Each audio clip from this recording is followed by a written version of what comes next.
Hi guys! So, gabi na at galing kaming mag-grocery at gusto kong mag-haul.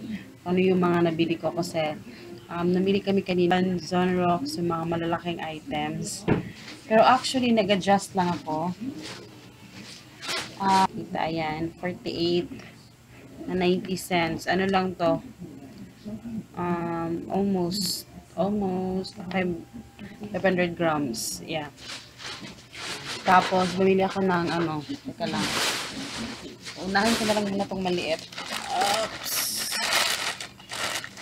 So, kanina, aray ko. Yung kami nag-grocery sa mall kasi kasama ko yung anak ko, tsaka yung, kasi nga diba day of the Papa the day. So, kami tatlo kanina nag-grocery. So, hindi ako masyado nakapag-vlog sa, ano kasi sobrang kulit ni Hagrid. So, talagang nahihirapan din kami kanina. So, ayun. So, eto, kung nakita nyo sa mga last vlog ko, yung malaking kalat talaga yung 1 kilo yung binibili ko or yung 800 grams. Pero nag-adjust ako sa mga sabon. Kailangan ko siyang pagkasya. Actually, may konti pang natira doon na sabon pero bumili na lang ako ng half kilo, 500 grams. Ayan o, 500 grams. At price ito. Nawala kasi yung resibo. Hindi ko alam kung nasa yung resibo. Parang ano to. 49. Parang ganun yung price niya. Tapos bumili ako ng Zonrox. May free siya na maliit. Ano to? 60 plus.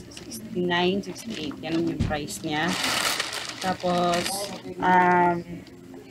Sunsilk na shampoo. Sachet sana yung kukunin ko kaso hindi pwede yung half. Kailangan isang ano talaga, isang dosena. Ayaw kong puro ganito. Gusto ko sana yung iba-iba, isang orange or isang pink, anim na orange kaso isang tie talaga. So, sabi ko wala akong choice. So, isang ganito na lang. Ano lang to eh. Kasi yung isang dosena is 54, tapos ito is 48. So, sabi ko, yan na lang, wala akong choice. So, ayan, Sunsilk.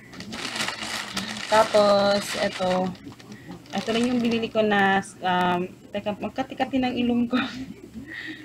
Nakakaano ko ng sabon, parang kumakati yung ilong ko. Usually, binibili ko talaga yung dalawahan talaga na toothpaste. Umaabot yun ng mga 2 months, 2 to 3 months sa amin. So sabi ko, yung 1,000 kasi, isang buwan lang. So kailangan ko mag-adjust na pag isang buwan lang talaga yung, ano ko. Pag may budget na talaga, yun, doon na siguro, yung mga malaki talaga. So bumili ako ng napkin, Whisper Super Clean and Dry. Ayan. Tapos, ito, para pang hugas ng plato kasi mas gusto ko to compare dun sa liquid. Tapos bumili din ako, ito yung pinakamura na sponge para sa plato. Tapos isa lang na safeguard yung binili ko kasi may natira pa doon. So usually mabot kasi ng mahigit isang buwan. So sabi ko, isa na lang yung bibili ko kasi may isa pa doon. Tapos may nagamit pa kaming ano doon sa labas. Tapos ito, mamaya patay kang ano ka, bubwit. May mga bubwit kasi dito guys, mga daga na maliliit. So, ayun, i-half ko to. Tapos, yung dalawa lang yung ano ko, ilalagay doon. Tapos, para may extra pa akong dalawang ano, maliit na pandikit. So, ayun, talagang, pero magagamit ito sa mga maliliit lang ng mga daga. Hindi pwede sa mga malalaki. Kasi, syempre, kakagatin lang nila yan, wala na. So, yung mga maliliit lang, parang sa mga maliliit. Ano, 25, 24 pesos lang kata to. So, ayun. Tapos, eto mamaya ipapakita ko sa inyo yung mga pinamigay sa kanya. Tapos, ito, juice na ininom na niya kanina. Pag may juice, hindi mo tatagal yan. Tapos, ito, bumili ako kasi may suka pa ako eh. So, hindi na ako bumili ng suka. So, bumili ako ng refill na toyo. Dato puti na toyo. This is 35 pesos ata ito. Hindi ko sure sa price niya. Basta nasa mga 30. So, ayan. So, ayan. Refill lang yung binili ko. Kasi mas tipid pag refill. compare dun sa isang bottle talaga. Tapos, 1 kilo na third class flour. Ano lang to, mas mura kasi yung third class, nasa 26 pesos ata yung kilo niya, compared sa all-purpose flour na nasa almost 40 plus, parang ganun. So, ayan, third class. The same lang naman kasi gagawa ako ng, yung ginawa ko ng last, gagawa ako ulit kasi nagustuhan ng anak ko. Tapos, pancake, kasi yun yung request niya.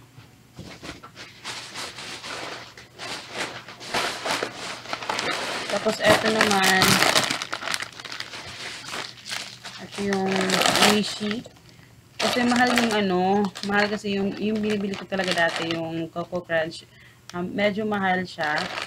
Tapos, kailangan ko pagkasyahin yung naka-budget na snacks niya. So, eto lang yung nabili ko. 16 pesos ata to. Uwishi ko of parehil naman sila sweets. So, sabi ko, yan na lang. So, ayan. Tapos, dalawang jelly Ace. Ayan. Pili ko jelly Ace ko may mga design na mango. Ayan o. Iba yung mga designs niya na jelly Ace. So, dalawang bili ko. Isa kay Hagrid at isa naman to sa tawag doon, sa pinsan niya. So, ayan. So, dalawang bili ko. Tapos, ito naman, ice pop. Or sa ano ko. Actually, hindi naman everyday siya kumakain ng ice pop. Ano lang, pag feel ko lang na okay, once a day is enough naman. Pero, hindi siya kumakain nito ng Tsaka minsan lang ako bumibili nito pag lang. So, i-freeze ko to. Tapos yun. Tapos ito, ay, my God Lord. Bear Brand na Bear Brand na may free tong canister. So, ang Bear Brand nito is nasa 800 grams. Tapos, may free siya na scoop. Ito lang. Bubuksan ko siya. May free siya na scoop. So, ayan, may canister siya. Iba-ibang promo kasi yung last na promo nila, yung may lalagyan sila pero maliit. Ito malaki. Malaki yung lalagyan niya. So, ayan. Tapos, may free na siya na scooper. Ayan. 270 plus. 270 plus. So, ayan. Medyo malaki naman siya. Tapos, bumili lang ako ng maliit na Milo. Ayan. Pang mix dito. So, inuunti-unti ko na konting-konti na lang inilalagay ko na Milo para hindi niyo mapansin na hanggang sa puro milk na lang talaga. Hanggang sa masanay na talaga siya na puro milk. Pero yun, daragdagan ko rin naman siya ng Milo konti. So, ayan.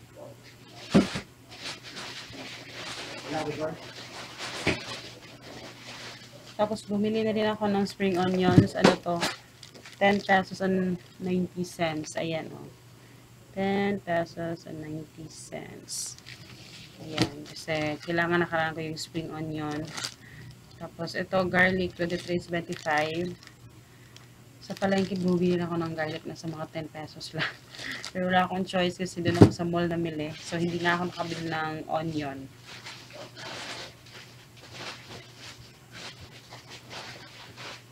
Ay! Tingnan mo na, na yung fruits. So, sa fruits naman, guys, bumili ako ng Century Pears. Ayan. 40 and 50 cents. So, okay lang na medyo mahal-mahal. Like, 82 ang kilo, pero okay lang din. Tapos, bumili ako ng apple. Ayan, 6 pieces of apple. Nasa 64 and 80 cents. Ayan. So, medyo mura. Ang price kasi sa guys, hindi siya nagkakalayo sa price dun sa palengke. So, medyo okay lang din. Tapos, bumili ako ng margarine. Ayan. Mas mura kasi yung margarine compared sa yung buttercup. Dito na sa mga 18, hindi yung kita guys, 18 and 55 cents. Ayan. Margarine. Tapos, ito, bumili ako ng dito, popcorn. Bumili ako ng popcorn kasi yung popcorn nila sa binili ko, kinain na namin. So, ayan. Popcorn. 11 pesos. Ayan. 11 pesos. May fish and cheese pero konti-konti lang.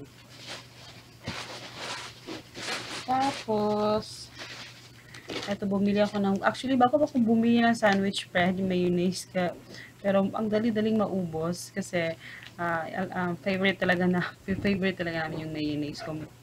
Masarap din naman yung peanut butter, pero yung anak ko, ito yung pinakagusto niya. Best food yung binibili ko kasi mas mura compared sa Lady's Choice. Medyo mahal kasi yung Lady's, pero masarap pa rin naman yung Lady's Choice, syempre. Pero naghahanap ako ng mura. Tapos, ito naman, ampaw. Ayan. Ito yung favorite ko, ampaw. So, ayan. Actually, dalawa yung binili ko. Isang ganito at saka may bili ko ng parang half siyang ganon. Binili ko sa pamangkin ko. So, kasi, actually, dalawang pairs na ganito yung binili ko. Tapos, binili ko isa sa mama ko. Yung isang, yung dalawang piraso. Tapos, yung half din sa pamangkin ko. So, yun. Yung pa ba? So, yun. Yun yung mga lahat na nabili ko. At saka, asan yung Tapos, kanina, kasi dahil pumunta kami kay mama, kasi hinatid namin yung niya. So, as usual, yung toys, nagbili naman siya ng toys. Pero bigay naman niya kay Hagrid. Tapos, ito, lotion. Nagbigay na naman siya ng lotion. Pati talaga ng ilong ko. Ayan.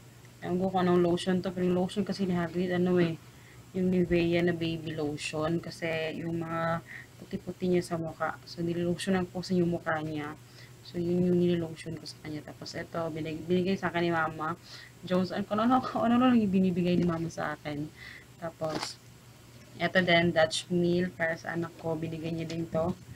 Tapos, nasa na yung iba? Teka lang. Tapos, ito naman, Chucky. Bigay ito ng father-in-law ko kanina. So, ang daming blessings. Tapos, ito talaga yung parating binibili niya, itong Yakult. So, kung ako lang talaga, hindi ako bumibili ng mga ganito, guys. Kasi mahalin ako. At hindi ko siya kayang isali sa budget. Pero, at saka, nag-ano ako kasi may nagbibigay din naman, nagbibigay parate, as in parate, nagbibigay talaga yung father-in-law ko. So, malaking bagay itong mga ganito. So, yun. So, yun lahat ng aking mga grocery. Tapos, may fruits din kami doon. I-slice ko yung watermelon, tsaka yung saging, malapit nang maubos kung nakikita nyo.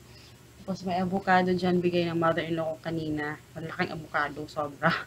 So, yun. So, yun. Yun lang yung lahat yung aking nabili, guys. Yan, 1,1 yata. 1,146 pesos kasi hindi ko makita yung resibo. 1,146 pesos yata lahat yung total. So, sumobra ako ng konti pero okay lang din kasi malaki kasi yung milk na binili ko. So, okay lang. So, yun. So, yun lang, guys. So, mga lahat ng mga questions, next time, sasagutin ko yun kasi medyo mahaba na yung vlog. At saka, yun, mag-good night rin ako kasi almost 10 PM na. At i-arrange ko pa ito lahat. So, yun. Please don't forget to follow me sa aking Facebook at saka sa aking Instagram. It's our family budget, or click nyo yung link na sa baba, sa description box. Click nyo lang yan. Tapos, yun. Please do like this videos, guys, kung nagustuhan ninyo kung nagustuhan ninyo. And don't forget to subscribe kung hindi ka pa nakapag-subscribe. Kung gusto mo yung mga budgeting tips or mga budgeting stuff, ito yung mga pinag-usapan natin dito parate. So, yun. So, see you in my next video, guys, and good night. Bye-bye.